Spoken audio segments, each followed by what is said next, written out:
Et puis pour la première fois depuis 2 semaines, un groupe de policiers vient d'être suspendu pour avoir frappé un homme à terre lors d'une interpellation. La procédure disciplinaire est enclenchée. L'une de nos équipes était sur les lieux. Les policiers qui ne cachent pas leur malaise après l'incarcération de l'un des leurs, auteur supposé d'une bavure. En Seine-Saint-Denis, ils ont décidé d'observer un service minimum en signe de protestation. Après 3 jours de détention, le policier accusé d'avoir brutalisé un jeune de la Courneuve est sorti ce soir de la prison de la Santé, à bord de la voiture de ses collègues venus le chercher. Nicolas Sarkozy s'est donc félicité du comportement de la police durant les émeutes et va leur remettre une prime.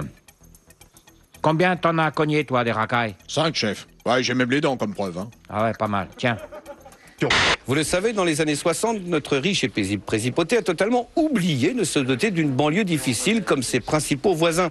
Pour y remédier, notre président a donc décidé de faire construire une barre de 160 mètres de long.